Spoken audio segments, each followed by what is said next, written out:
Episode of Ian is a Weirdo. 6, 7, 8, 9, 10, 11. So I just got a new hook. I did like an initial reactions to it, and now I'm gonna put it to use and see how she works out.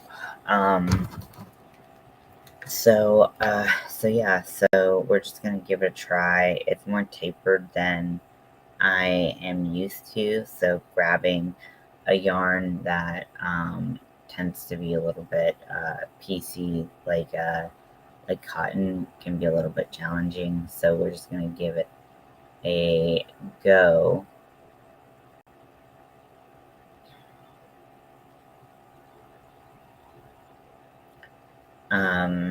But I'm feeling pretty bad mentally, and so I'm just trying to get through it however I can.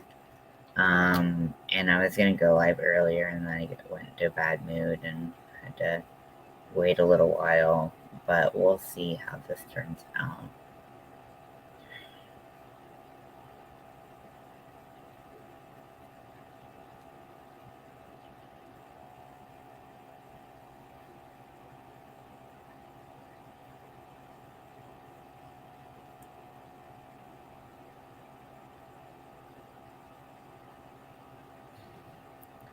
So far it's okay. I don't feel like I can go as fast.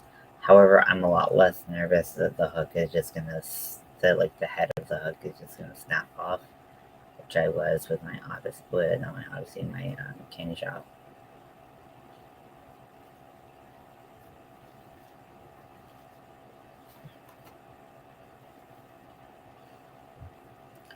So with the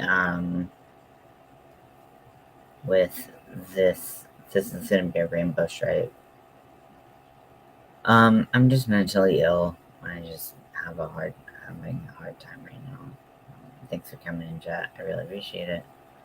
Yeah, it's just one of those days. Thank you. I appreciate it. Winter. Yeah, I'm just having a tough time. Tough couple mental health days. And for me, I tried to get some sleep.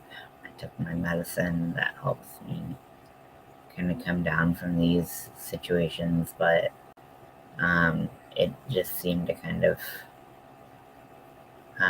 put this weird.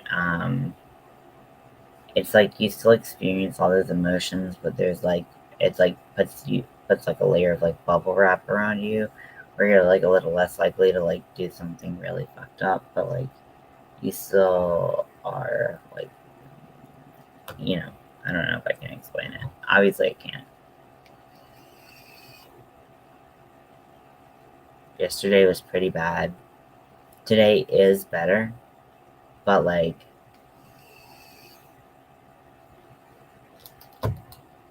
it's still not great.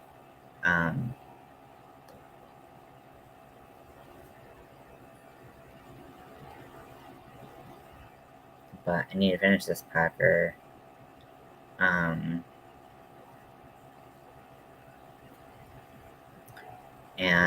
I might as well if I can't get to sleep. I turned on some of my sleep shows that kind of help me fall asleep usually, and none of them are working.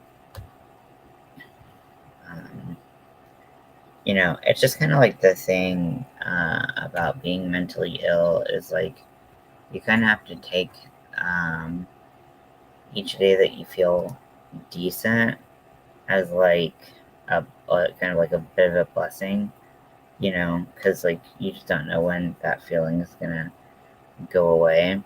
And I forget to like count my blessings. So when I feel like this, I'm like, I've never felt happy. I never will feel happy again. It's really easy to get into that mindset. There have been a bunch of videos and streams and stuff I wanted to watch today, and unfortunately I couldn't because I was just like not in a place where I could like handle any additional emotions. I filmed yesterday. I have since deleted the video, not because there was anything particularly bad about it, but I get pretty embarrassed when I kind of like bare my soul when I'm having a tough time. I often talk about how I want people who are in similar situations as me to not feel alone, but at the same time, it's pretty embarrassing to put your symptoms and feelings and like vulnerability out there where people could, you know, just have judgments about it, you know. Um, so, uh, so yeah, so I think some things that I need to do, I need to order some more headphones. I don't know where mine have gone. They've just walked away. So I need to have some headphones to help me listen to music. Music is a big coping mechanism for me and for other people I know. I really don't know where my headphones are. It's very bothersome. I even have something, and the only way to find it is by buying new ones. And then I also need to buy some like noise cancellation. Someone in the group gave a lot of like, oh, I just think positive, but it's not that now. Yeah, so that's a great point, Jet. Like, so for me, like, I definitely recognize that there is this thing, and a lot of people recognize it called toxic positivity, where people have like good intentions, but their positivity is not actually like intended or like isn't actually helpful. And so, like, when people are like, "Oh, you're not depressed. You just need to get outside, take a walk, let your stress go." Like, that's not helpful for someone who's mentally ill or someone who's struggling with some severe mental health issues. 1, 2, 3, 4, 5, 6, 7, 8. Um, but like, um, so toxic positivity is definitely something that we need to like help people rein in, when we are in a decent place to be like, hey, like, I know you're trying to be helpful, but saying like everyone gets depressed or something like that isn't exactly helpful, and it can put you in a worse mood. So training the people around us on how best to help us is important. But when you're in a state of distress, you're just not in a place to tell them how to do that. Positive and you manifest good things. Yeah, yeah. Yeah, toxic, toxic, toxic. And I don't think people understand how harmful it can be, because like they display this like behavior pattern that you can do and change your life and blah blah blah, whatever. But like they make it seem so simple and like childish almost, that like you feel dumb for not being able to do it, like, and that's where toxicity comes from.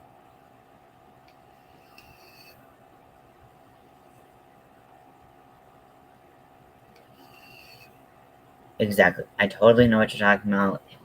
I'm sorry you dealt with that. That is a very difficult thing when people aren't like meeting you where you're at, and understanding that like maybe that sentiment or those words aren't actually helpful for you. It's just like, hey, I'm totally helping this person, but not checking in or listening to what that person's telling you when they say, hey, this isn't helping, right?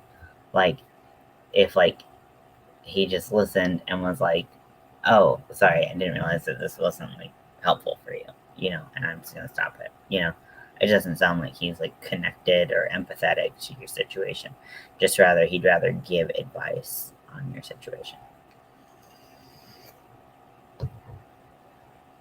Like, here's the thing: if it was easy to just think positive, manifest good things, and make them happen, we would all be doing it all the time, right?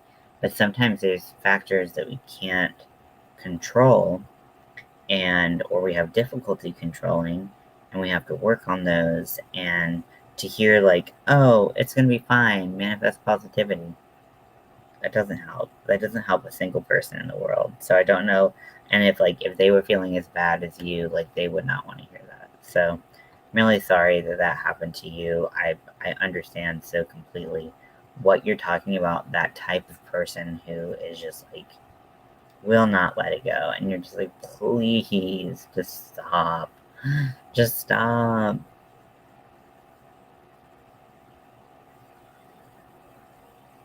1, 2, 3, 4, 5, 6, 7.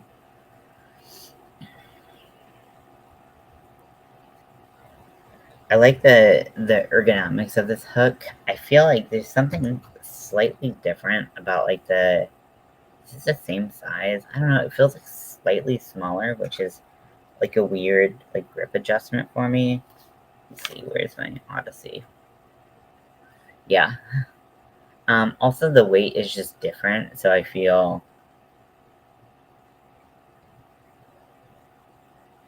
I should do like a measurement, but I'm not going to. They just feel different. But even when I started using the Odysseys, which I only have two, um, I do feel like I do feel like they, I had to kind of readjust my, or re-get used to that particular grip. So, but I'm a lot more comfortable with this, like not breaking than my candy shop book. Yeah, but I'm sorry you're feeling bad. I'm sorry that that kind of triggered you because, you know, when we go to support groups and stuff like that, like I think we just wanna. So what's wrong? You didn't manifest positivity for yourself this time. Just kidding.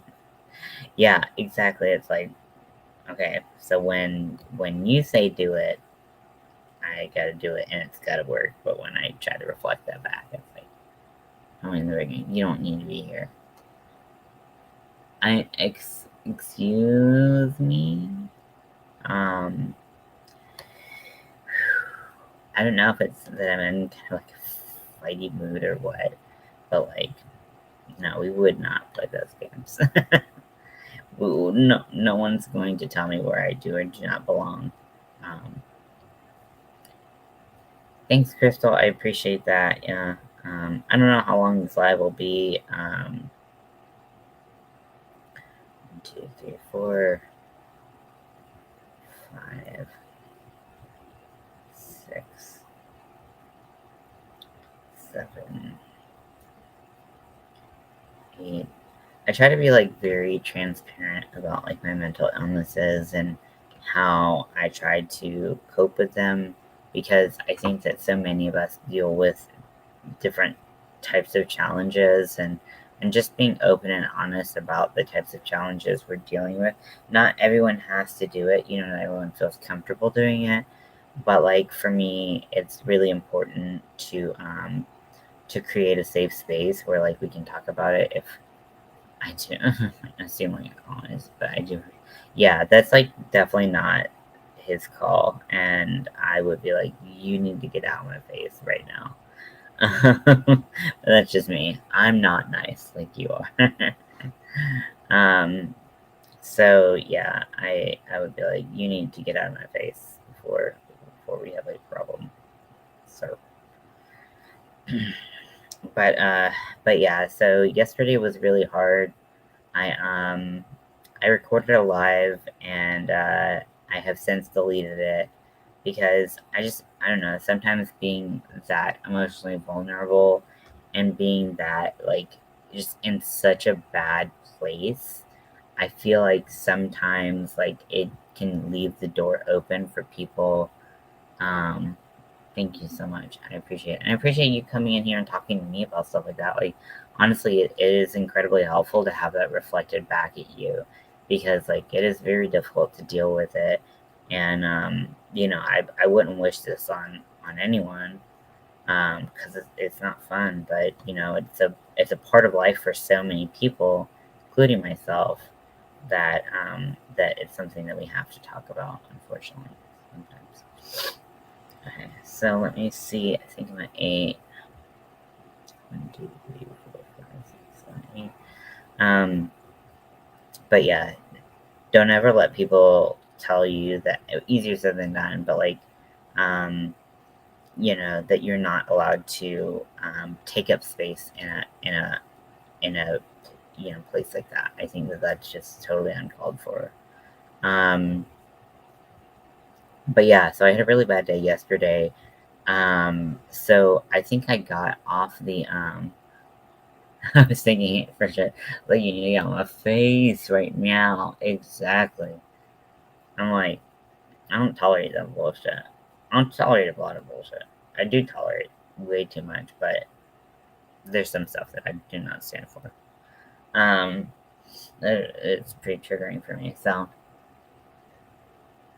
I think I got off my live because my my psychiatrist's office was calling me, and they were being, if I may, total dipshits. um, and like, so they were having a problem calling in some of my medicines, and they were like, "Oh, it's your pharmacy's fault." Like, they're always trying to put the fault on like someone else, which I think is pretty standard in the industry, unfortunately. But they kept on saying, "Well, it's the pharmacy's fault," and I was like, "I've been with this pharmacy as long as I've been with you all. Never had one problem. I don't understand, like, but like, I've never had one problem on their part, but I have many problems on your part. So like, I'm I'm pretty sure it's your fault."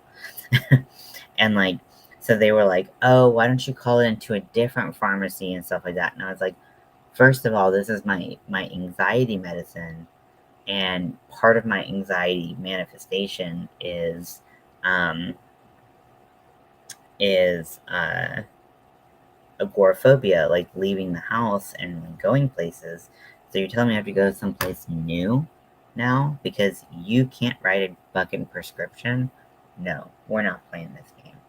But like, how it came out was like, I can't do this, like that. And then like they were just like, the front desk person was like, you just have to go to a different pharmacy. And for some reason that just was like, nope, nope, that's too much. And so I literally started just like weeping, like just like full out like tantrum level crying.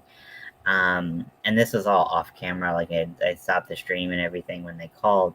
Um, and then like I was like, I'm just crying on the phone to this front desk person who literally has like no idea what's going on. So I was just like, I cried for like a couple minutes, and then I was like, I'm sorry, and then just like,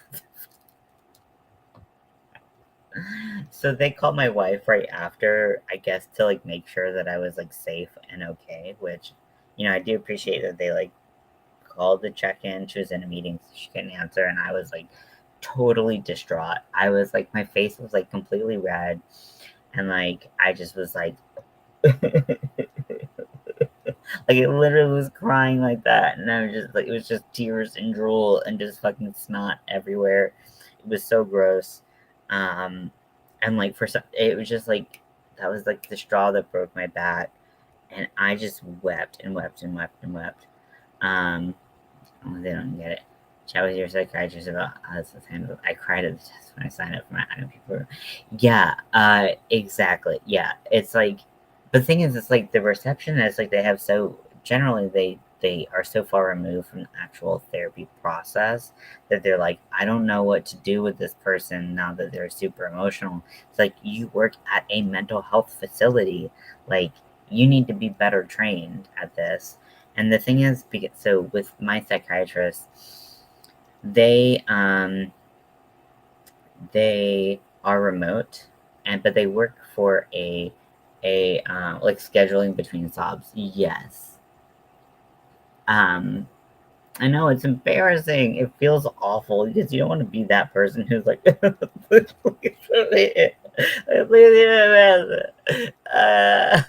like you don't want to be that person. Nobody wants to be that person, but sometimes you are that person, right?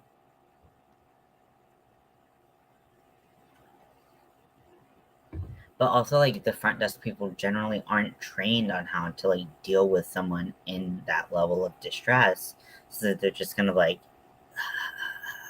I say?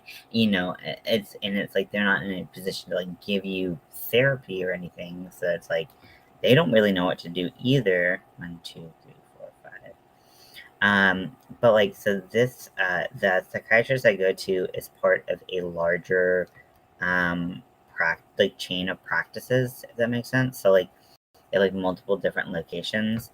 And so she works out of one of them, but she's also virtual, so she doesn't really work out of any. I don't know. It's weird. Um, so like, I've got to go through this like big chain of like fucking people just to get anything to her.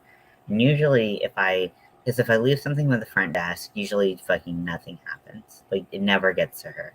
But if I leave something with her nurse, her psychiatric nurse, then something will typically happen because there's no way for me to directly get a hold of my doctor. I have to go through this like chain of people. And so like I've had to learn over time that the way to get to her was to talk to the nurse. Um, but when they're like, it's your pharmacy's fault, when I know for a fact it's their fault, my psychiatrist's office, I'm like, I was like, no, like it's not. Like I'm sure it's not. And I was like, I don't understand what you're saying. And like that's the thing about like being like neurodivergent, being mentally ill, is like people can present information and like they can make it sound and seem like it is the most obvious and simple solution. Oh, if this script doesn't work at this place, try it at another place. But it's not simple sometimes. Sometimes it's very difficult. Also, like I didn't think about this until like literally I started saying that. But also because so like I am on a controlled substance uh for my anxiety. So if I go and just like, oh well, you won't fill it, I'm gonna go fill it at another pharmacy. That does not look good on me. That makes it look like I'm like doctor like or like pharmacy shopping, and it makes it look like I'm trying to like abuse the system when I'm trying to get the medicine that I need.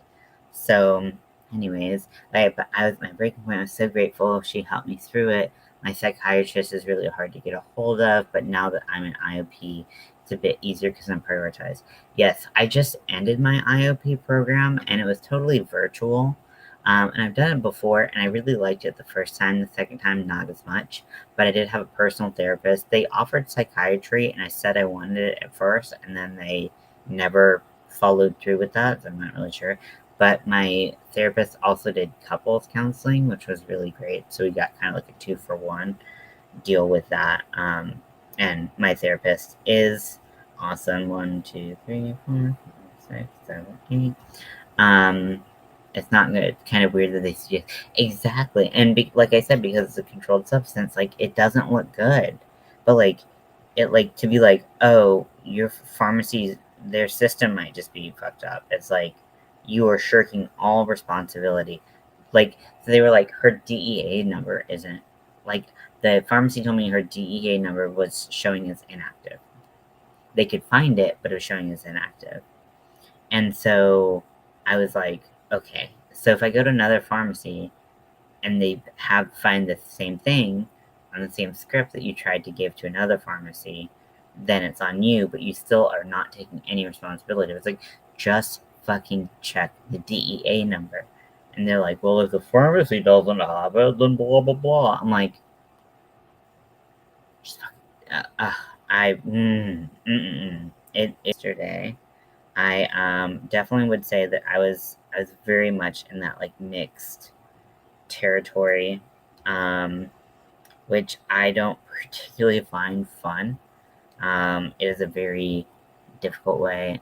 Just as one is kind of yeah. There's always one, at least. There's always one who you're just like, ugh, so different from one IOP leader to another. Yeah, I gotta find one you connect with, and I just like the connection. Same here, like the connection. The thing is, like, for a long time I resisted group therapy, but I found for me it's actually probably the most helpful, like in conjunction with individual therapy, right? Like you can't bring every individual problem into a group setting because some of them are so unique to you. but finding out other people's experiences and feeling that camaraderie that an IOP connects you with is so, so, so important and really, really healing and therapeutic for the soul. I'm so glad you found. Okay, so, well, first of all, I was having mental breakdown, so literally any change they suggested was gonna be a bad thing. Just a heads up. But so my medicine is considered a controlled substance. I'm not sure what if they have like a similar kind of classification system in Canada, but basically like so there are medications that they keep a tighter lid on. They're much more careful about how it's prescribed and stuff like that because it can be addictive or misused. And so my anxiety medicine falls under that category. And so so there's a very real trend called doctor shopping or pharmacy shopping, where if someone doesn't want to fill your controlled substance prescription, you just go somewhere else. And so the thing is, so not all of your medications are in I believe it's a federal system. I don't believe it's a state by state system, but I might be wrong. It's been a while since I've dealt with that. But like, if you are on a controlled substance, they have you on a list of what you're on that is available to any doctor, I think in the state, maybe the country, so that you can't doctor shop. So if it looked like I was shopping for people, it might look like I'm just looking to abuse the medication that I'm on. So it's not like something like I mean, I don't like to use this because I think this medication is dumb anyways. But like ibuprofen 800 or something like that, where it's just like a really strong ibuprofen. Like no one's gonna be like, oh, they're doctor shopping or pharmacy shopping. They're just trying to abuse it. Like I don't know if you can abuse that. I mean, it can be really hard on your liver, but like I don't think people abuse it. But like, if it's a controlled substance and they are a lot more careful about how it's prescribed and everything like that. Also, for my agoraphobia, going to a place that I'm familiar with is easier. It's not easy, but it's easier. But if I have to go to a new place,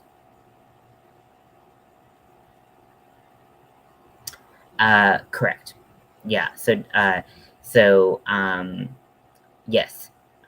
So they can only do it if a doctor prescribed it. But pharmacies can also flag you if you have like suspicious behavior or something like that. So it all goes in this record, and so people can see what controlled substances you're on, and so you just have to be way more careful because they can just straight up take that shit away from you. And like if you need that medication, you need that medication, regardless of whether or not it's a controlled substance or not, right? So it's very weird. Also, for me, like the problem is that like this has been consistent with this particular practice is that they just do not take responsibility when they fuck up. They do not take responsibility, and I'm like, I'm just asking you to check one number against another number. That's all I'm asking, and you can't do that simple task. You assume that the pharmacy can't do shit, which like pharmacists are like very well trained, but they have a very strict system that they have to abide by, just like doctors, on how they prescribe, or not prescribe, how they fill prescriptions and stuff like that. So like, so yeah.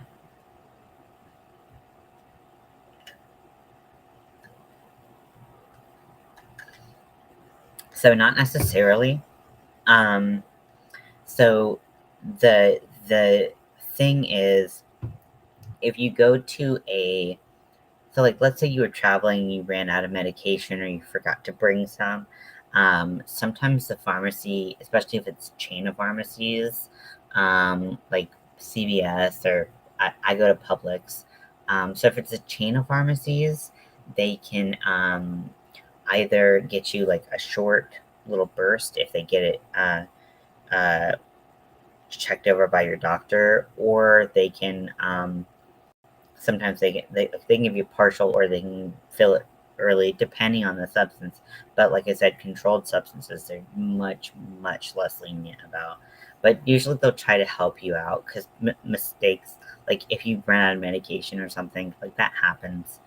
Um, so that hasn't been a problem for me. Like I can always like call it in or something. That's not too much of a problem. 2, 3, 4, 5, 6, 7. And, um, but yeah, so it's just like it was more like I'm in emotional distress, and you're asking me to like I don't have any anxiety medicine in my system. This is yesterday. I don't have any anxiety medication in my system. You're asking me um, to overcome one of my biggest anxiety uh, manifestations because you won't look at a number. And I was like, more like, yeah. I honestly like I don't really know.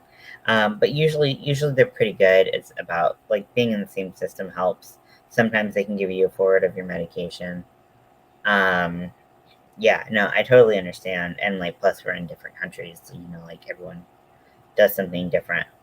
But yeah, it was more so the fact that I was already in like a state of like extreme emotional distress, and just that small ask of them was way too much for me. So that's more what happened than like anything else really. It's just they were asking anything of me, and this is my time to ask something of them, you know. So and they had dropped the ball repeatedly on the same subject in a short period of time. So it was all their fault that I ran out in the first place, and now I have to deal with this medication free. I'm starting to go through withdrawals. Um, I'm not having a good time. I am in the middle of an episode. I need some help, and they were like, "Oh, we're going to make this harder on you." So I was like, "Mel, I need you to handle it." And I had a restriction of the amount I was allowed to have in my possession at all times. Yeah, they refill mine month by month. But I'm also on a high dosage of anxiety medication, so that's part of it. But like, let's say I couldn't make my next month's psychiatrist appointment, they wouldn't be able to renew this prescription until I had seen the doctor. So it's really kind of set up to kind of fail. Um, yeah, it's tough. Yeah, I just was like, I can't do it, and I just cried at the receptionist, and she was like, I don't know what to do, and I was like, this is what you're getting. This is what happens when you don't. When I say I'm in distress, I don't use that lightly, right? I don't say like, hey, this is write a new one. Yeah, my doctor has to write one every single time. I have no refills on my medication, on my controlled substance medication, which I think is stupid. But honestly, I have because I change my medication so often. I do have to go in really frequently for my doctor, so I think it makes sense that I don't get refills right now. Um, But yeah, I mean, we haven't changed in like a couple months just due to the gallbladder. Well, actually, so the gallbladder issue, we had just changed my medicine then when this attack started. So I guess that was like mid-December, like I don't know, mid to late December. Um, so right before that, I changed medications. I haven't changed since because we're trying to figure out if it actually is the right medication. Also, my testosterone, again, testosterone is a controlled substance, which, I mean, I've got mixed feelings on. I think it's because, like, it can, in theory, like, increase, you know, performance. It's like a performance enhancing drug or whatever. But, like, for me, it's just, is a dysphoria reducing drug. So I've had to find a new doctor for that, and so I see them at the end of the month, which I'm really excited for. If they don't give me any trouble, because honestly, the doctor I had before this, getting a script written was like pulling teeth. I was like, oh my gosh, have you never written a fucking prescription before in your life? Oh, so that was pretty difficult. But I've been off of testosterone for like a month and a half now or so, and I'm not feeling great about that. The dysphoria has come back like tenfold. My voice started changing back. Some things in my body have started to change, and I don't like it. I don't like it one bit. Like, I know HRT isn't part of every trans person's journey, but it's part of it for me. So, yeah, that probably is playing a role. Yeah. The thing is, like, you can't use testosterone and, like, you can't use any hormone, period, just willy-nilly. You have to be very careful with it. A lot of medications you have to be very careful with, but hormones especially, because they provide such a significant change to all of the systems in your body. You really have to be careful.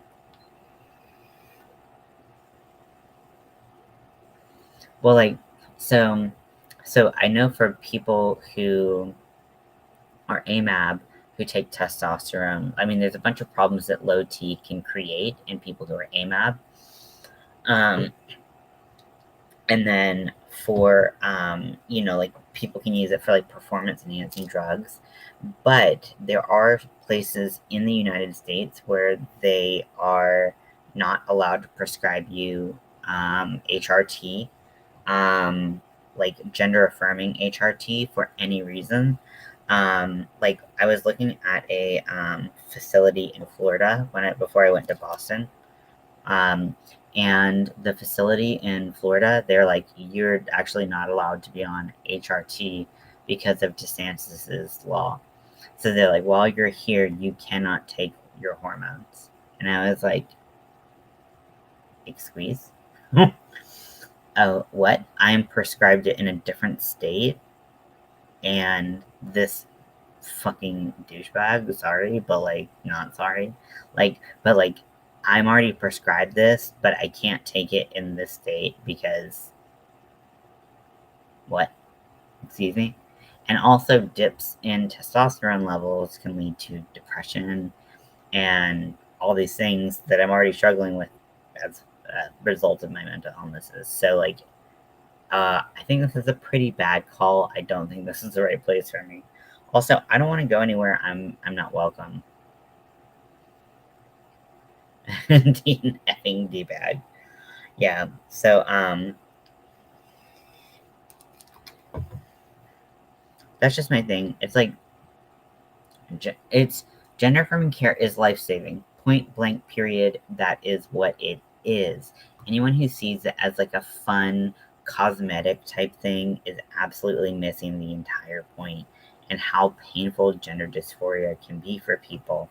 There's a reason why rates of self-harm and SI are much higher in in in trans and queer people because of the lack of acceptance that they feel, and needing to make sure that they're taken care of.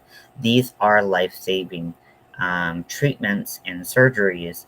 The only approved in the states by the FDA, the Food and Drug Administration, the only approved treatment for gender dysphoria is gender affirming care. So when people talk about therapy, they're often talking about conversion therapy, to convince someone that they're not a certain, they don't have a certain gender identity because it's more convenient for people around them, for those people to not be trans. But just like we've seen in the past with conversion therapy with queer folks, it doesn't work. It doesn't work like that. And honestly, I don't know anyone who would choose to be in the community We just are in the community. You know, it's like, it's not easy being trans. It's not easy being queer. Like, we don't choose these things, but we choose to be happy. We choose to accept ourselves. We choose to love ourselves. And we choose to take care of that part of ourselves that needs to come out. So, that's why it's like, when my surgery was canceled last fall, I was like, this is a fucking life thing. Because I was, so top surgery, I don't know about everywhere, but where the hospital system that I go to, they do top surgery through plastic surgeons, right? And these plastic surgeons will do all kind of plastic surgery, not just gender affirming. Yes, absolutely. It traumatizes people, and people end up doing things that are very harmful to themselves as a result, because they don't feel like loved or welcome or anything. So, what was I saying?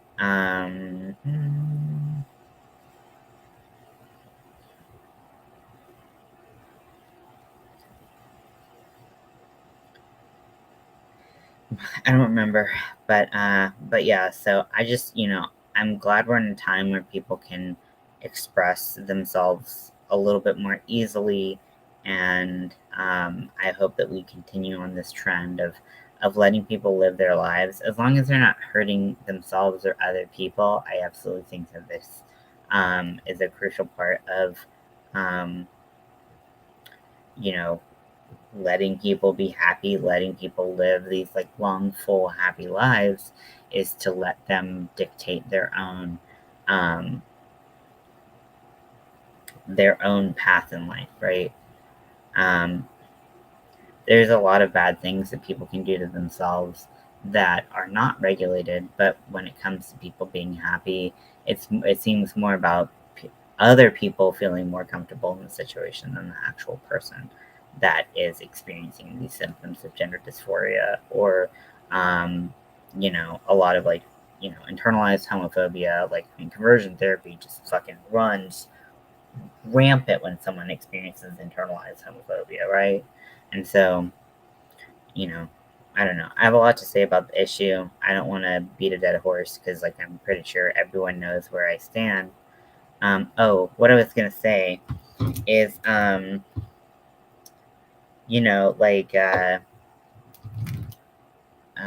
fuck. So when I couldn't go to Florida because my gender, like, hormone replacement therapy, um, I was like, well, if this state does not want to let me live my life the way that I want to live it, I'm not going to support you with my queer trans money. Boom, there you go.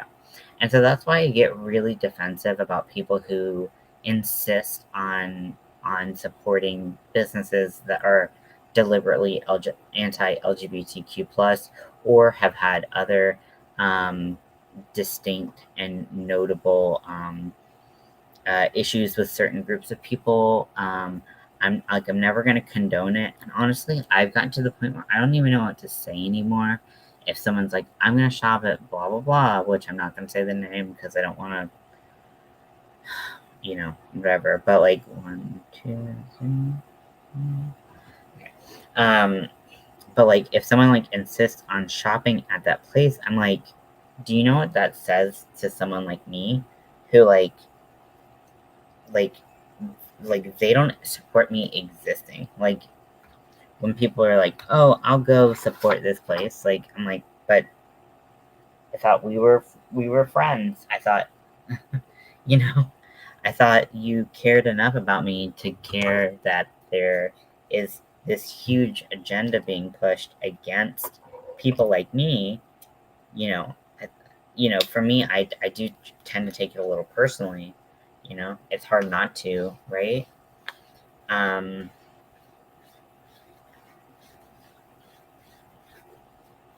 So I'm really trying to like get a handle on that, because I don't want to dictate what other people do, right? Other people should have the power to spend money, to support businesses, to vote, how they, yeah, it reads my shopping app. Yeah, it's like, especially like with like yarn and stuff like that, or like chicken sandwiches.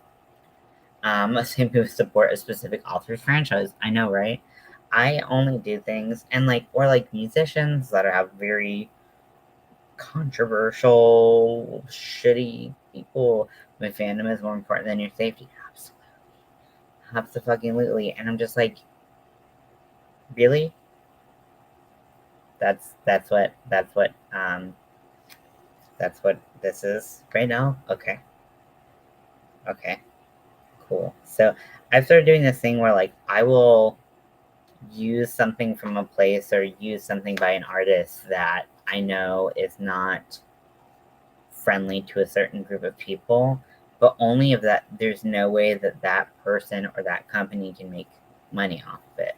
Like if someone bought me like a bunch of yarn from a certain place, I would use it because, or I'd sell it. Um, uh, or I would use it, but I would not support the company. I wouldn't really, I mean, I wouldn't do anything like that. So, I think that's the difference. It's like, if I'm not putting money in their wallet, or let's say this artist that was very controversial is no longer here, and now only their children are benefiting from me listening to the music. Okay, well, the children didn't do anything wrong. Now I will support.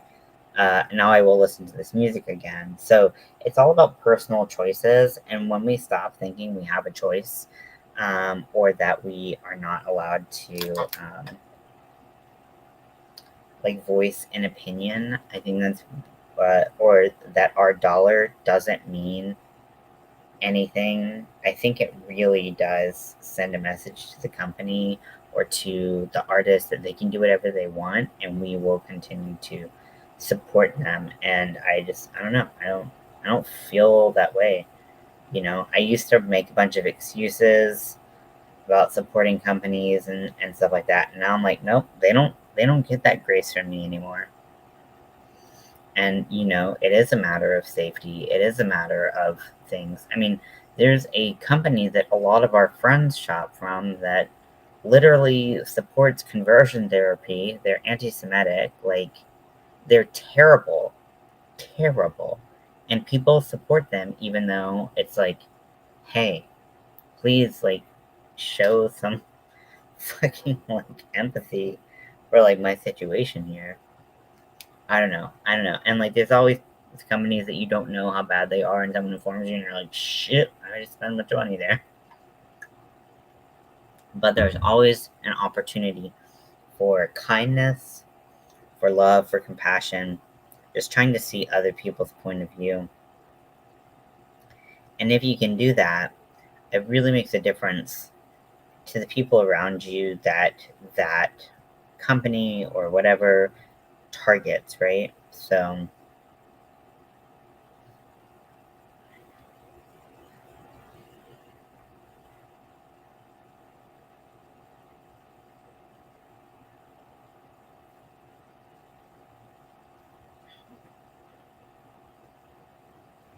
yeah, it's a really weird world to live in. But yeah, I'll get off my soapbox. But I just kind of, I guess I got there because of the Florida thing, and that's where I'm at. So yeah, getting treatment, having access to treatment, having access to your medications is something that I'm really passionate about. It's part of the reason why I went into life coaching, because I know that pay me even less money, I make them 10 times better than that. Yeah, exactly. Yeah, when people are like, your existence is less important than a chicken sandwich, I'm like, the fucking thanks and get fucked. And like, so like, that's the thing. But also, I don't mean to put anyone on blast. I'm not gonna say who this is about, but like, there are people in the community who still support these companies, and I'm like, what are you doing? Like, they literally want you to fucking die. Jesus Christ. But what are you gonna do? 1, 2, 3, 4, 5, 6, 7, 8. I just hope that people make an informed decision about how they support companies that aren't necessarily friendly to all people, and what that says about them more so than the company. Questionable behaviors. Yeah. But it's really, it's a challenging world we live in. And we all have to try to do our best to survive. And, it can be a very, it can be a very challenging thing. It can be very challenging to watch the people around us not show us the support that we want and need. But if we can, taking the time to educate people on how it does affect us really can make a huge difference. You don't always have to be an educator. You didn't sign up for this role. The only role that you signed up for was to be yourself, right? And so, I think that that's the most important thing is like you don't have to be an educator, but if you want to be an educator, do it. Like for me, I enjoy educating people, and it's been a great joy in my life, not to necessarily like convert people into thinking the same way I do, but more so to give them uh, facts, education, and let them make their own decisions around it. I found that when you let people make their own decisions around it rather than trying to say, you got to think this, you got to think that, you can't support this place, you can't support this place. I think I found that a lot more positive results in just letting people know the facts, because I think that a lot of times what we believe are facts are actually just opinions. And the way that they're presented, it makes it very difficult to know the difference. And so I think just kind of giving them some education and saying, this is how it affects me or people around me, and this is what it means. I think that it really does make a huge impact. 1, 2, 3, 4, 5, 6, 7, 8. Like I said, you don't owe anyone that crash course in the struggles of being queer or trans or anything like that. You don't owe that to anyone, but if you want to be that for someone, you can, you know. But anywho, I am making a rainbow packer right now. So I started with purple. I switched to blue. It's kind of hard to tell the difference in the colors from far away, but you can see the purple and blue. This is my first non-trans packer in like a month, so I'm excited to make a non-trans one. Although it would be nice to just have a solid color, honestly. Because stripes are annoying. I'm thinking about, I don't know if you were on winter, but I was thinking about starting to dye my own cotton in variegated pride colors, because I feel like that's just something that I really want. And after getting a little taste from the Big Twist,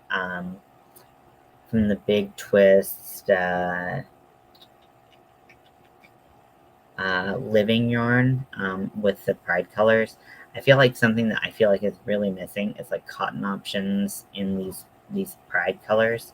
So I don't think I'll start with like every single pride color, kind of like Big Twisted. Obviously I'm at a great deficit. I know rainbow packers, and I have some rainbow cotton already. So like rainbow's not even like the biggest concern of mine. But it's more like trans options and non-binary options, which are really the big thing. Yeah, it would be so good to have cotton, right? Trying to figure out if I want to do 2-weight or 4-weight. Hey Lydia, welcome in. Um, so yeah, so I think a cotton would be really nice to have, and people could make more breathable options, especially for pride or packers or whatever. Someone who's in. Okay, some shady things I kind of need to tell someone who's in the know. Please, yes, give me the tea, because I I gotta know. I gotta know these things.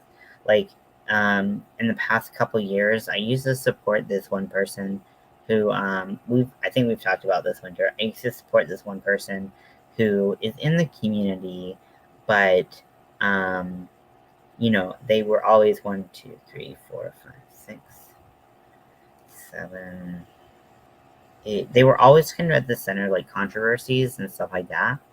And I never knew what quite to believe, so I didn't cut them off. And I really liked their brand, but then they said something that was very explicit and like very not like like verbiage explicit, but there was no questioning what they meant by it. And for me, it was a huge. There was no denying this. And so I stopped supporting that brand and that person because I'm not going to sit back and let someone shit talk the community that they are literally part of, but they want to be exclusionary on some bullshit basis. I'm not going to play that game. So, anyways, I think how we spend our money is really telling, but I understand that not everyone's in a position to always make those choices, but if you are in the position, I think it does make a big difference. I kind of want to read it right now. Can I just go ahead and read it right now? Well, let me know when you send it.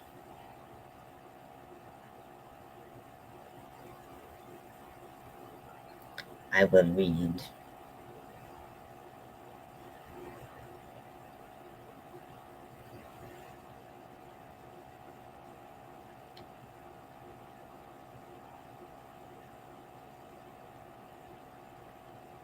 Wait, what? Oh, nope, nope. Oh, ew, gross. Ew, gross. Ugh. Ugh. I started about an hour ago. Yeah, I don't fucking play around. Shit. It's like the thing is like I guess like there's that difference of like personal beliefs and like what people bring in. Like I know that there are people who don't agree with my lifestyle, but they still come, they support me, they hang out. That's fine. Like I said, for me, I see it as an education point. But if people bring that into uh, like your lives and stuff like that, it's just not appropriate. Yeah, that's yeah. 2, 3, 4, 5, 6, 7, 8.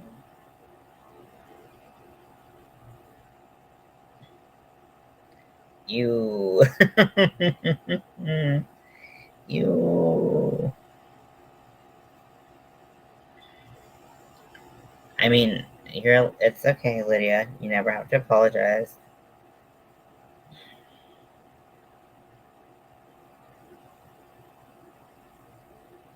Yeah, I totally understand that. It's really hard when like you're like, yeah.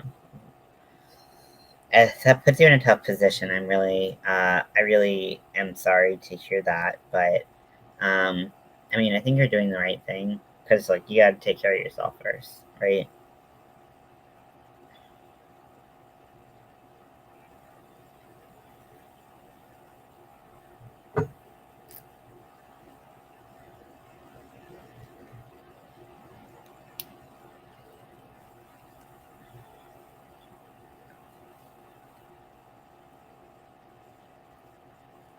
But yeah, I'm just kind of like recovering, maybe still in like a mental health episode. So that's kind of what the title is about, Lydia. Um, that's a good point. Yeah, you can always just ignore what people say if they don't. I don't know. I was so sensitive yesterday that honestly, I just was like, I have since I know you were there, Lydia. Yesterday, I have deleted that video to 3, 4, 5, 6.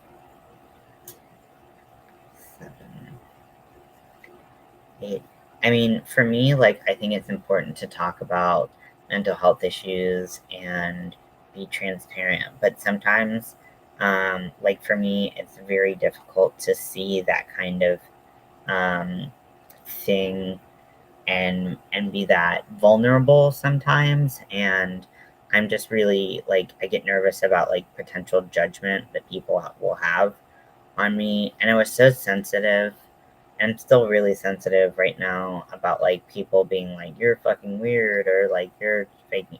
Like I didn't know how people would react, so I was just afraid that people would kind of like take that and maybe use it against me or something like that, and I was not here for that. So I did delete that video. It wasn't about hiding like my feelings or whatever. 1, 2, 3, 4, 5, 6, 7.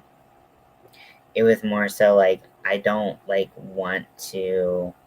I feel very nervous about being this vulnerable with people, and so that's why I deleted it because I was just afraid that it would kind of come back and um, be something that people could use.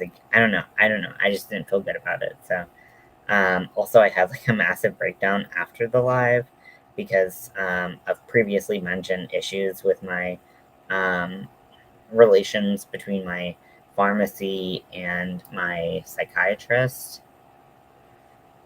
Um, so I had a total breakdown afterwards, and I was like, I just can't.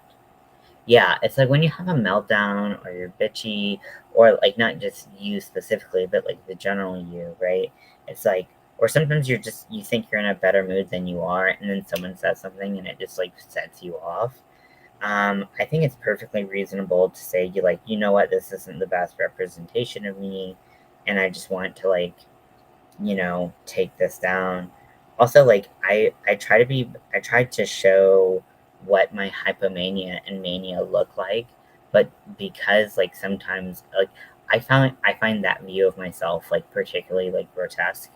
If that makes sense. Like for me, it's something that I hate showing because I hate who I am at those moments that I just try to I don't know. I do get a little embarrassed sometimes with those moments.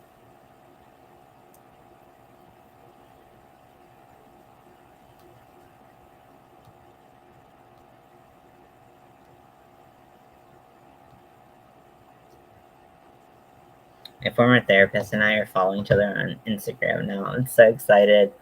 We're just not seeing each other because I'm no longer in the IOP, but like but she's great. I love her. She's so sweet.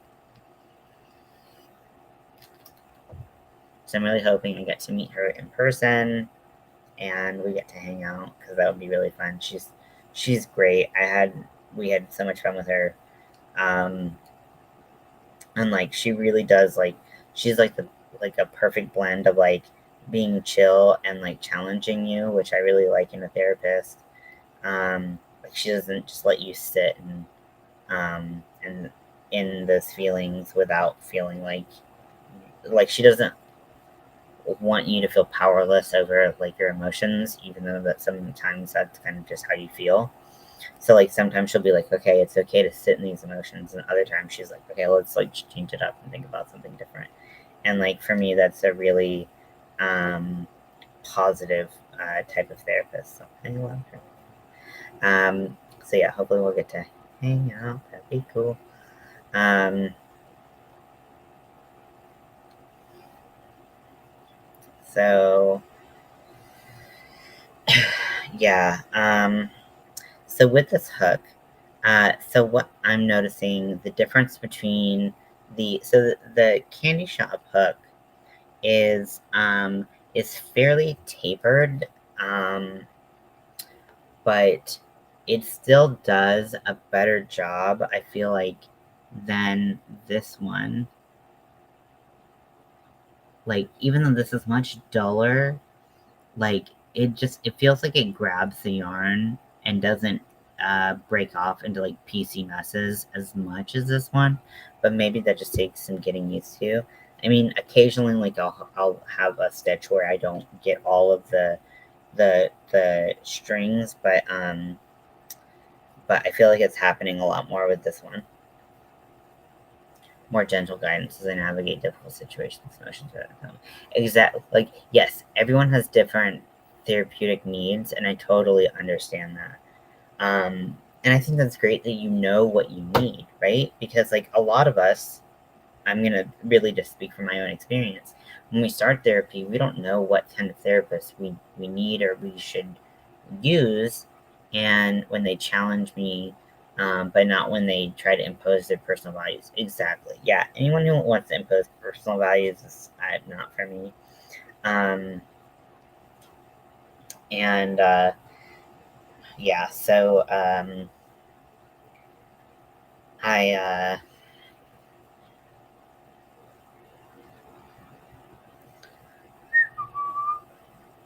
yeah.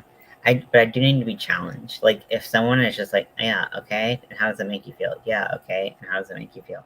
I don't vibe with that at all. Like, I'm literally like, get me away from this fucking person. Like, I'm spending money talking to a person that I could literally spend no money, talk to a wall, and get just as much information out of. So, uh, thank you. Next. Yeah, I don't do that. How does that make you feel shit?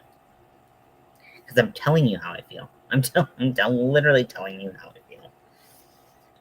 But everyone has a different therapy method that they like. I know, not to air Mel's dirty laundry or anything, but Mel really likes someone she can connect with and feel like they're a friend. I don't like that. I don't want to be friends with my therapist, in general speaking. Um, this past therapist I had, yes, absolutely. But most therapists I have, no. Like, we have a strictly like professional relationship, and that's fine, right? Um, but I don't want like a friend. My questions get me talking and get me thinking. Yeah, exactly. Yeah, that's perfect. Yeah. So much people think that a lot of the heavy lifting goes on the therapist, but therapy generally is it's about personal growth and you learning how to employ coping strategies. Um, I get that.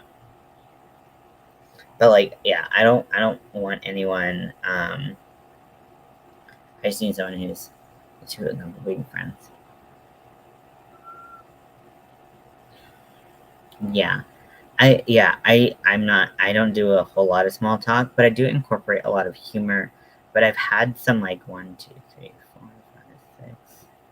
I have had some therapists and some psychiatrists like cross some major boundaries with me, and I didn't realize it at the time because like part of my thing is like I was raised. My mom is a dentist, right?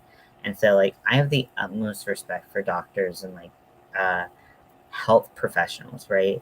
And so I always assumed that they knew what they were talking about, even in times of like they're out of their scope, right? And so I really have like been in like frankly dangerous situations with that. Like this one psychiatrist I had was so bad, and then he tried to he was like borderline like sexually concerned, like coercive. It was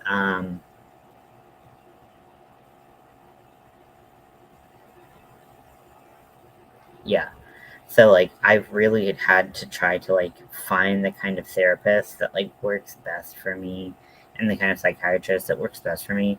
Like with my psychiatrist, I literally don't need them to know like I'm not like casual at all. I'm very like business, business, business. What medicine do I need? These are my symptoms. I did some research. Here you go, blah blah blah. And then with my therapist, I can have like a little bit more of a rapport. But the minute that like boundaries start to become a lot less distinct is when I start to be like, nope, this isn't right. Like I had someone do that, and I literally got like chewed out by my former therapist because I like accidentally I was with like BetterHelp at the time, And but BetterHelp can be a great resource for a lot of people, but for me, it's not really. 1, 2, 3, 4, 5, 6, 7. Wait, sorry.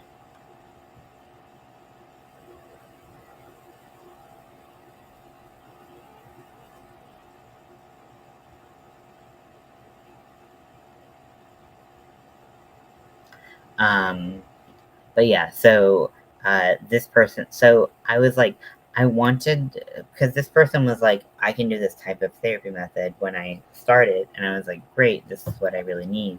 And they never incorporated that type of therapy into literally any of our sessions. So I wanted to like, that like you can find another, yeah, it's very expensive, um, especially because like insurance doesn't cover it.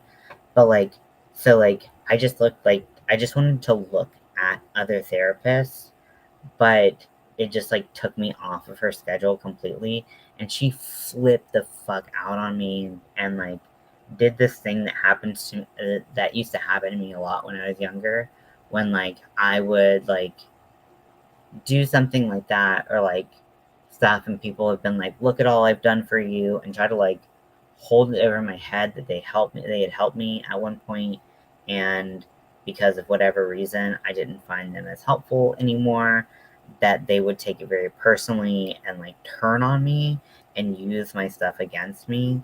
And so I try to like go into a lot of therapy sessions now with like a hey, like I've had problems with boundaries with therapists and psychiatrists before, and I really want to make sure that we don't get to that point. So I really like have to set clear boundaries from the beginning.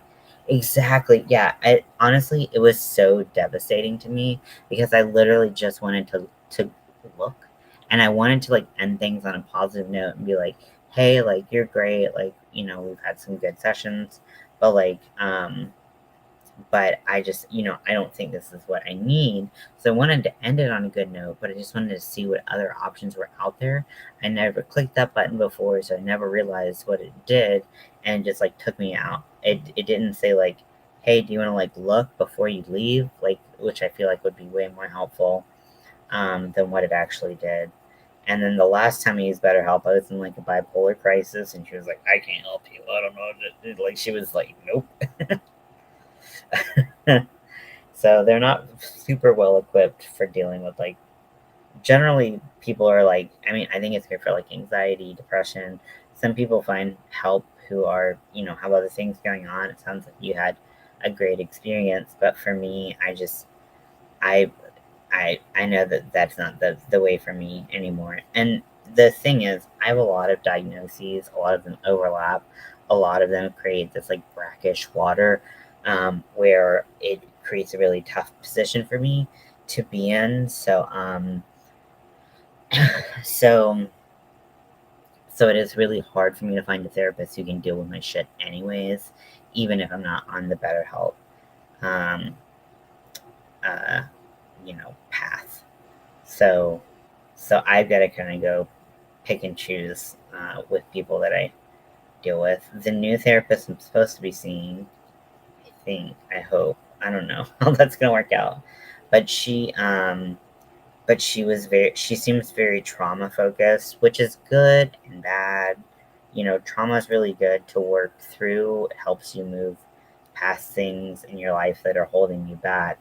But also, trauma work is super painful. And I've started trauma work a couple times and immediately been like, nope, nope, I can't do it. I can't do it. I'm too like emotionally like vulnerable at the time. And so I don't know. I'm hoping that it goes well, but like every time someone's like, let's do trauma work, I'm like, let me find the door. Which I know I need to deal with my trauma so that I can get through it. But like, man, I do not. No one has a good time working through it. But um, she does EMDR, and that's her like primary trauma tool. And for those of you who don't know, EMDR is a therapy technique that helps you move through traumatic experiences, and it does it in a different way than classical um, classical trauma work is taught. So, like, I guess in a lot of schools, what really authentic comfort you? Kind of like BS.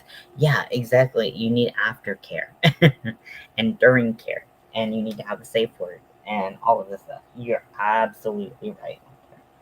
That is a great, great, great comparison. Um, so, and it's not that they didn't take care of me. It makes you weep. Yeah, I'm working on a rainbow packer right now, Lydia. Um, and I already have the cardigan that got ordered from me. It was a trans and rainbow one. Um, but I can't do it by myself. Like, I will just be having breakdowns all over the place. I know that not everyone has the option to go to a therapist for it, so I understand. But like for me, I just error, error.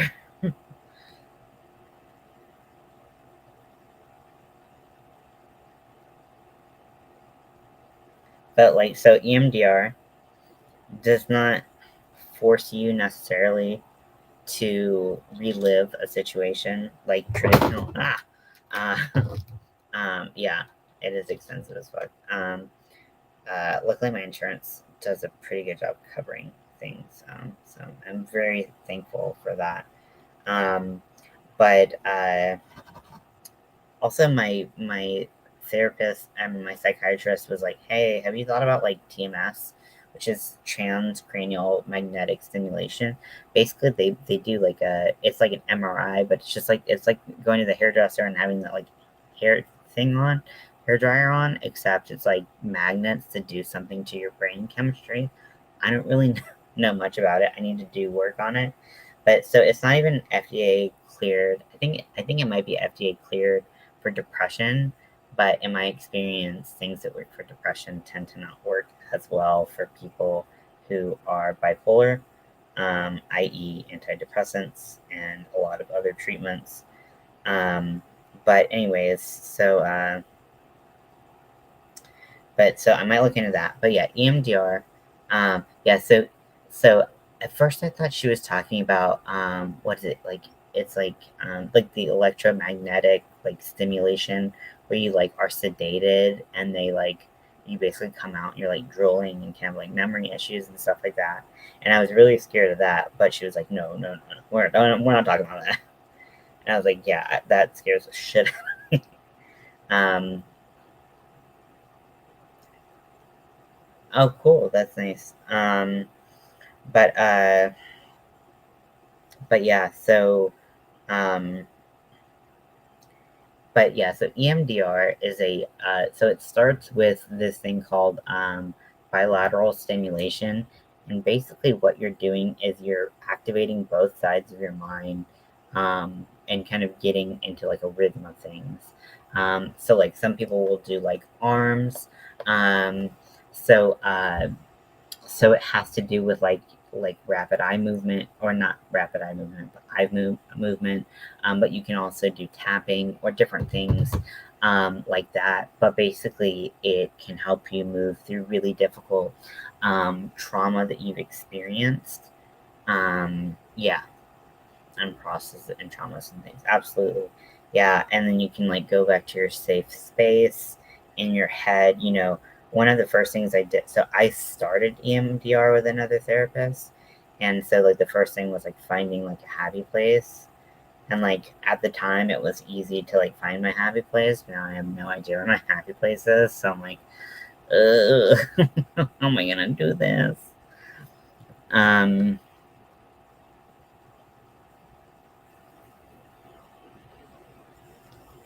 but yeah, so anyways, that's the therapy method that I'm gonna do. Is the Shire. Oh, I love that. Um,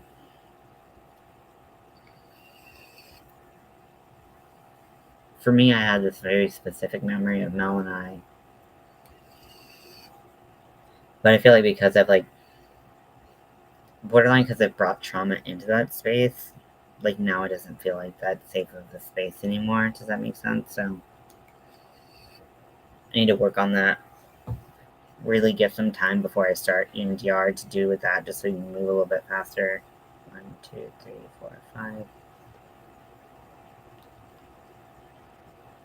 So did you find that it was so like I've been asking around because I know a couple people who have like acute trauma, like specific occurrences of traumatic experiences who EMDR is really positive for, but I actually haven't heard as much about people who endured chronic trauma. So if you have anything to say about that, that would be really helpful because for me, my trauma is primarily uh, I have CPTSD. I have trauma that lasted over a long period of time. So, 1, 2, 3, 4, 5, 6. What is going on here? Let me redo this stitch because I don't like it. Oh, I'm just covering up an end. 6.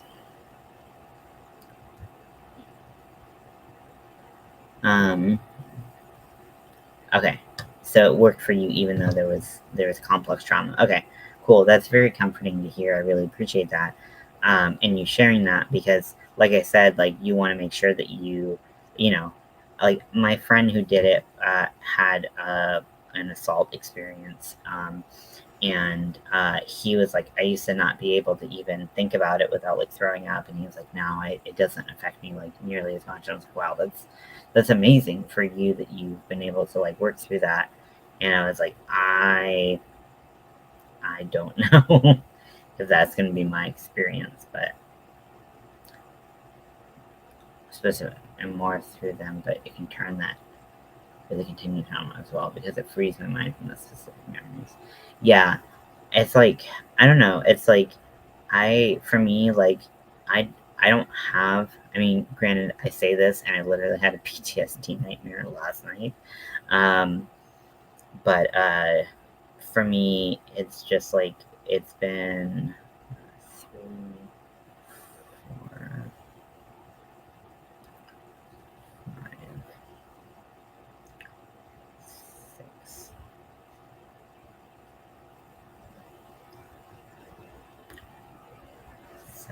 So for me, a lot of it's been like a lot of my trauma has unearthed as like I didn't even know I had PTSD until like pretty late in my life, maybe like 25. Well, like that's not late in life, but you know what I mean. Like a lot of people like know that they were traumatized, but I didn't, which sounds so stupid to say out loud. But like Mel recognized it early on in our relationship, but she never said anything because she was like, "That's gonna be your own journey, right?" And so, which I appreciate, because I definitely would have defended my abusers rather than believing her. Um,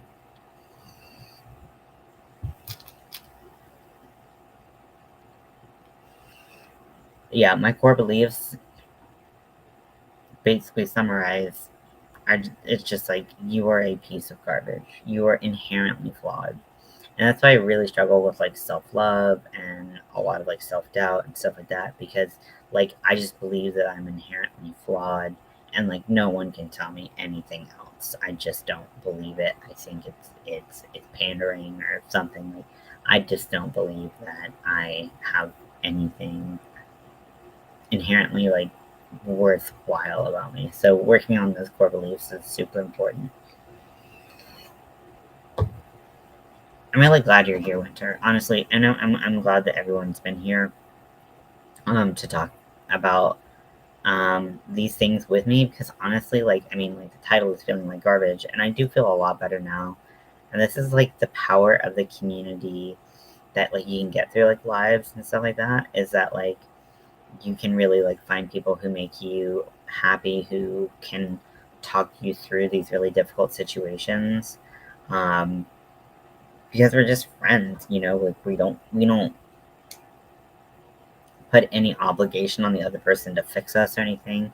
We just support each other, and that to me is so important.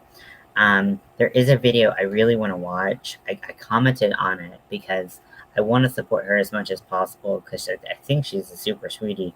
But Kiara's Dollhouse, I always forget that. It's a long name, but it's really cute. But like it's like Kira's dollhouse. But they don't impose on me. They don't show. Oh, I can totally understand that. I don't really use her. Anyways, for me, as someone who has an eating disorder, Kiara did this experiment. I didn't get to see the results yet because it was so emotional at the very beginning. I was like, I can't handle any more emotions right now. But I was like, but I want you to know that I love you and I'm sending you hugs. I'll watch the rest of it later, but I gotta make sure that I am specifically in a place where I can listen to this. Unfortunately, it sucks to not be able to support your friends like when you want to, but sometimes you got to put your own oxygen mask on first, as I've said many times before. Specific failures and social cause. Okay, yeah, yeah. For me, I'm also neurodivergent, but my neurodivergence is different, obviously, and so it's like so much trauma can come out of being neurodivergent, being mentally ill, come from being around other people who have these things going on. So for me, it's really like, I like that a lot of these things are, customizable to kind of, it's not a one size fits all kind of treatment for people. And, I really appreciate that because I want to get better, but there are a lot of people who cannot necessarily relate to the issues I've had. Um, and maybe I can't relate to the issues that they've had. Oh, that's so sad. It's always hard to lose someone unexpectedly. Um, yeah, that's very sad. I'm sorry to hear that, Lydia, for both you and your boss's family. Um, so, uh, I think I like this hook. I think it's gonna hold up. Um, the biggest concern I had with this hook was that for some reason this metal part would not be properly adhered to the resin part, and that there would be breakage here. But it feels very solid, um, very sturdy, and I really appreciate that because I was a little nervous. Also, these hooks are on sale for 20% off right now. They do take a while to get to you because they are made in Istanbul, or at least that's what the package says. Um, but yeah, so for me, like, being, I experienced like some worsening of symptoms in my eating disorder when I was at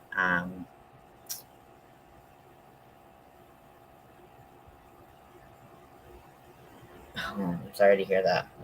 It's very difficult to deal with. Um,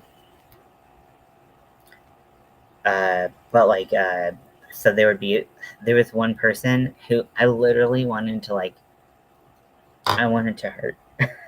Being honest, I wanted to hurt. She was just like this. She just could not stop talking. She could not stop talking at every little thing. It was like she had to describe everything around her constantly. And the thing was, she was bipolar, but she was not manic. She was just like unchecked, you know, and which can happen, with personalities, right? If someone's unchecked, they just kind of steamroll everyone in the room. Like every session, she would just suck the air out of the room. But when we would sit down for lunch, she would, in detail, describe every food, texture, and flavor of what we were eating. And I stopped being able to eat. Um, or I started to have a negative connotation of like the cafeteria and and being around her while I ate. So I started eating by myself. And then, one time, my really good friend that I made there, he was joking around and he was talking about worms and food. And I was like, why the fuck did you say? It was like, as soon as I put my thing down, he was talking to someone else. And he was like, I hope there's worms in your fruit or something that like is dumb. But like for me, that doesn't work in my brain. My brain is like, do not touch this food. It is no longer safe. This food was never safe. and when you are susceptible to that, it is really, really, really fucking scary. I'm gonna message you back. No, that's not gonna do it.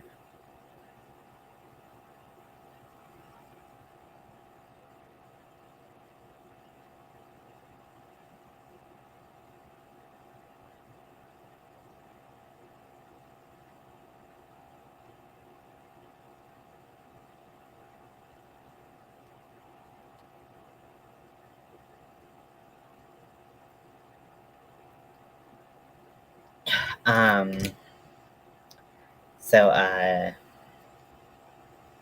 sometimes you ever type something and you're like, did I say that out loud or did I not? I don't know. I don't know. I hope I didn't say it. It would be embarrassing. But yeah, so like, people who haven't experienced the same exact series of things that I have don't have my same trauma. And even people who have experienced the same type of thing that I did, like my sisters, all of it manifests very differently in all of us. So, while I think we're all kind of touched, I think that's everyone's journey to find what um, but he would like, I was in a position where I could tell him like, do not say that stuff, and he was like, oh, I'm so sorry. So like, but he changed course and was like, like we were watching not the boys, the Lost Boys, and he was like, hey, this part's coming up where like something happens to the food, so like you like shut your eyes and your ears for like 2 minutes, and uh,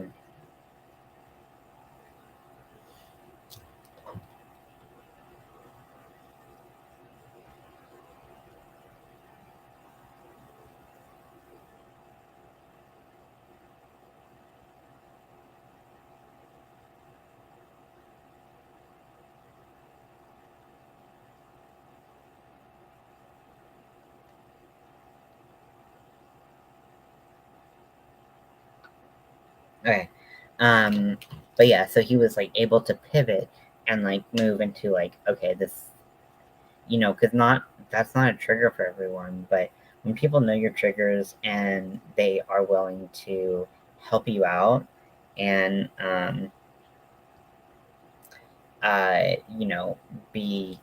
be like on alert for not just their triggers but for your triggers as well. I feel like that's just such a nice friendship. We have a really nice, me and him have a really nice friendship going on.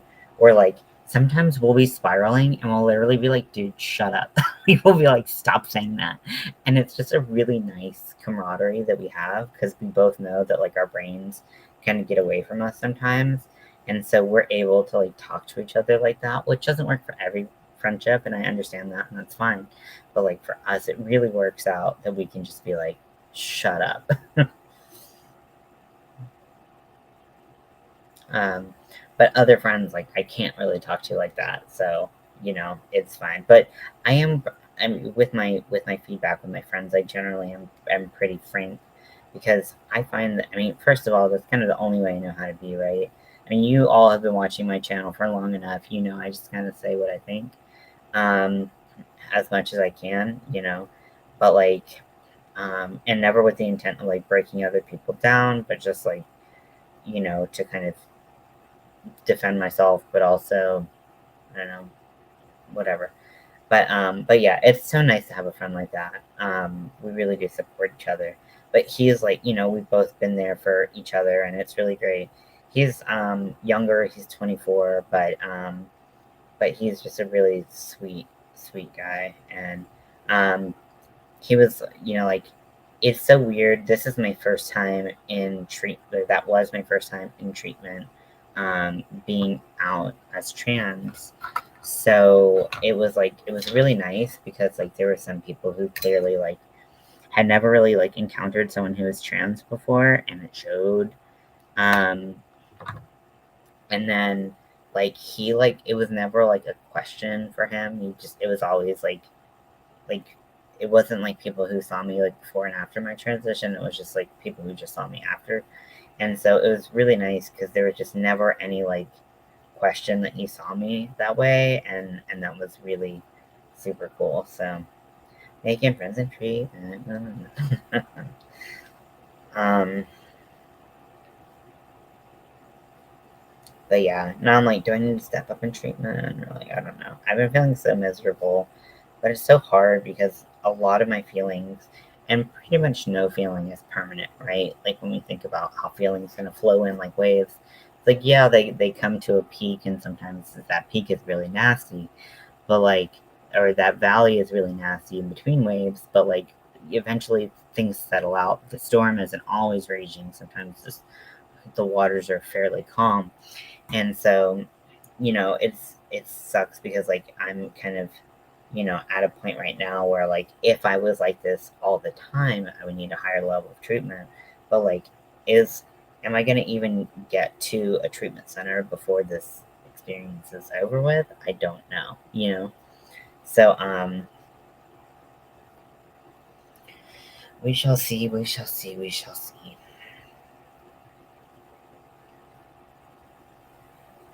Yeah, I love someone who like when you're being dumb can just be like, shut up. I appreciate that in a friend. Like, stop being stupid, you're self sabotaging, you're making this out to be something it's not, blah, blah, blah. And it's like, okay, that's exactly what I needed. Thank you.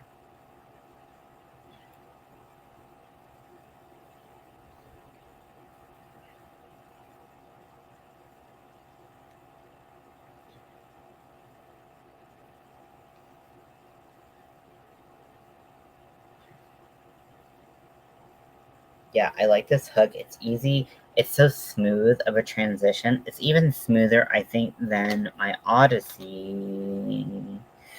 I had this one out here that I kept on comparing it to. It's even smoother than my Odyssey to choke up on. So the neck of the Odyssey is a little bit longer, as you can see, but it's so smooth transitioning from the body to the neck. Uh, in this hook relative to an Odyssey, which kind of has like a thumb, like built-in thumb kind of rest right here where it just gets really big really fast. So I actually like this taper a lot better. Um, so yeah, that's cool. Did I just measure this? I don't know.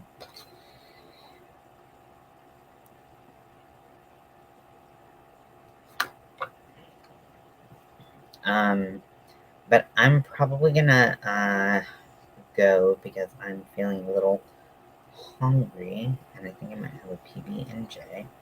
PB&J has been like my safe space lately. I've been eating a lot of pampered jelly. So yes, so thank you all for hanging out and really helping out with my mood. I know that we have such an awesome community here, and it really does mean a lot to me when we can sit around and support each other. That's just something that means a lot to me. I caught in the cold and eat parachute adjusted and plain white rice with nothing in it. I mean, I highly, I'm not going to tell you what to eat, but there are a lot of nutrients and stuff other than rice. So I love you all.